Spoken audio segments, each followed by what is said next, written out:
going on, Geekly Goods Tribe? It's your boy Leo Rydell here to talk about the original script for Star Wars Episode 9. It was actually entitled Duel of the Fates, and this is Colin Trevorrow's original script back from 2016 that was going to follow up The Last Jedi. Now, this script leak is coming from YouTuber Robert Meyer Burnett. You can find him down in my description, guys. He's got an excellent YouTube channel. I actually just got into his stuff, and it was awesome to see him leak this script. A lot of different sources, one's close to Collider and close to many different sites, Slash Film. I mean, a lot of sources a lot of insiders actually came out and said this was a legit leak, and this was really legit. So this is actually Colin Trevorrow's original script for what was going to be The Rise of Skywalker. He actually titled it Duel of the Fates, and I actually think that's a pretty cool name. I love that song from the Star Wars Episode 3 soundtrack, but be sure to hit up Robert Meyer Burnett's channel to check out the full length script, because I'm just going to kind of break down some huge key differences from The Rise of Skywalker, guys. So let's not wait too long. Let's dive right into this one, you guys. But before we get too far into the meat, be sure to hit that subscribe button and ding that bell. Hit like if you love this content, and come back for more geeky content on movies, TV shows, gaming, all kinds of stuff, guys. But let's talk Star Wars and Episode 9. Not The Rise of Skywalker, Episode 9, Duel of the Fates, everyone. I mean, wow, what a crazy script. I just want to start with the beginning, and I want to say this before I even dive right in. This is a completely different story. Completely different story from what The Rise of Skywalker turned out to be. So I want to actually start with the beginning and start with the opening crawl, which is a little tough to see with my lighting here, but I actually have right here on my page here, on my handy dandy little notebook. And guys, I just want to start out with the opening crawl for Episode 9, Duel of the Fates. So it reads, "The iron grip of the First Order has spread to the farthest reaches of the galaxy. Only a few scattered planets remain unoccupied. Traitorous acts are punishable by death. Determined to suffocate a growing unrest, Supreme Leader Kylo Ren has silenced all communication between neighboring systems. Led by General Leia Organa, the Resistance has planned a secret mission to prevent their annihilation and forge a path to freedom." Wow, that is completely different from what we got in The Rise of Skywalker. The Rise of Skywalker, a crawl, sounded like a movie in its entirety, but this at least gives us a little bit to really make our minds think what could happen next. Now, the beginning of this movie, again, completely different from The Rise of Skywalker. It's actually an infiltration with BB-8, Rose, and Finn, and they actually steal a Star Destroyer that's packed full of weapons, and Rose's character has a much larger role in this movie. Now, that's kind of where things begin, and characters begin as they're infiltrating the Star Destroyer. More characters show up. So Poe shows up, and eventually Rey shows up, and Rey's got this double-sided staff lightsaber that is actually unique to her character, and that right there is enough for me to just beg someone to make this movie, because that was one thing that I would have loved to see, that we did get to see in the end of The Rise of Skywalker, but Rey needs her own lightsaber, and to see her have her own weapon that she's used to, the staff. She has been with that weapon since however long she's been on Jakku. So it would be awesome to see her wielding a customized lightsaber that we hadn't really seen before. And no, not a Darth Maul style, but I envision more of like her staff with the edges of the staff actually being a lightsaber. I almost said a Skywalker, a lightsaber. So that would have been absolutely epic. And so this entire infiltration goes down. And while that's happening, General Hux is sort of in charge while Kylo Ren isn't really anywhere to be found. He's not in communication with the First Order, but he's still the Supreme Leader, so he's still our top dog. He is actually off on Mustafar, trying to kind of track down some remnants of Darth Vader. He wants to learn more about his past and discover who he is. So he's on Mustafar. You guys know Mustafar from Star Wars Episode 3, Duel of the Fates. So that was a cool revisit in this script. And while he's on Mustafar, and I love this detail so very much, while he's on Mustafar, he's actually arguing with a ghost of Luke Skywalker. So Luke Skywalker is visiting him as a Force ghost. They're having this full-blown argument. Luke is actually trying to sway Kylo Ren back to the light side, just like Rey is trying to in The Rise of Skywalker. So we actually get some more interaction between Luke and Kylo here. He was letting him know all those things he found on Mustafar is who he would become if he continued on the dark side. And I just love that juxtaposition between character. I love that he was kind of the ghost over his shoulder, the angel on his shoulder, really trying to guide him towards the light, but Kylo seems to be very rejecting of Luke Skywalker, and they're arguing. Well, he stumbles upon a Sith holocron or a hologram of the Emperor, and the Emperor has a message for Darth Vader, and since the message is addressed to Darth Vader, it zaps Kylo Ren, and it zaps him so powerfully that he is stripped of life almost. I mean, I want to compare this to Mace Windu blocking the Force lightning from the Emperor. It was something to the effect of that, to the point where Kylo Ren needed a mask to breathe. So he needed to be masked up to be able to breathe. So that's crazy in itself, and he became all discombobulated, and I thought it was cool to see Kylo Ren physically crumble, just like his grandfather did.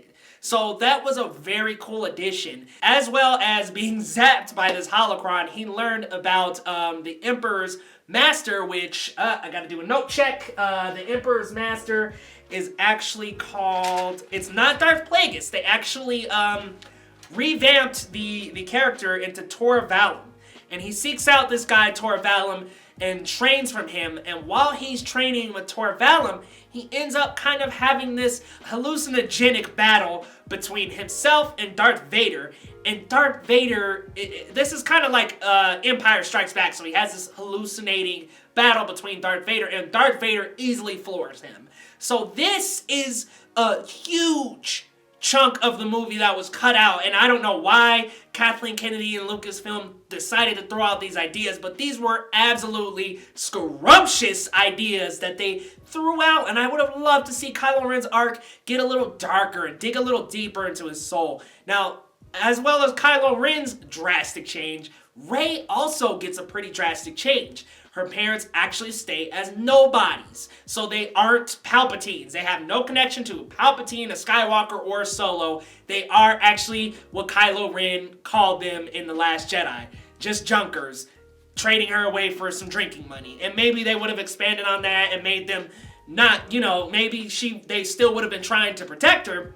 However, wow, that was a jumble, wasn't it? However, this is what they solidified in the script. So they were nobody still, and Rey was actually working with Poe to try to kind of disconfigure the whole Jedi Sith back and forth backlash. She was trying to essentially break that up and start her own new order. Not with Poe, but she was teaming up with him to try to get Kylo back and such. The entire third act of this original script, completely different. We still get Lando and Chewie with the other bounty hunters coming to the rescue to help at the end, and the other resistance fighters scattered across the galaxy. We still get that. However, this time we get to see Chewie in an X-Wing. Like, could you imagine Chewie piloting an X-Wing coming in and save the day? That would be absolutely amazing. And we do get a final battle between Rey and Kylo. So the Duel of the Fates is actually between the two main characters that we grew with in this series.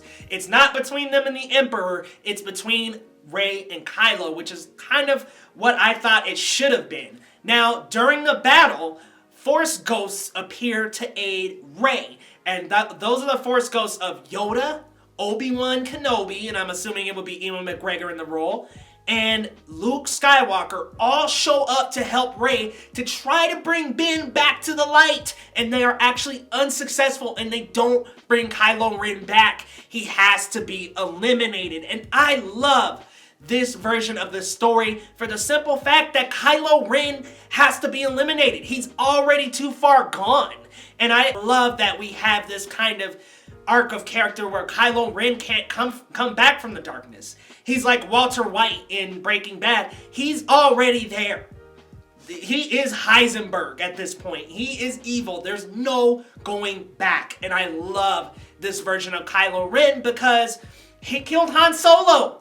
He almost killed Leia. Like, it really made sense for his character to go all the way. He wanted to achieve what Anakin couldn't, and that's staying evil. And I would have loved for Kylo's character to actually go evil all the way to the end. Like, for me, his character was robbed of a great arc and a great ending to his character. I thought Kylo should have stayed evil, and I think that's an unpopular opinion, but I would have loved for Kylo Ren to stay Kylo Ren. And this version of the script really does hammer home that he was unable to be saved. And last but not least, I want to reveal another giant change that they made. Kylo Ren was the one who killed Rey's parents on Snoke's orders, and I thought that this was such a wonderful addition, because I could have seen a scene, and this is kind of from my own imagination, but I could have seen a part of Rey and Kylo's battle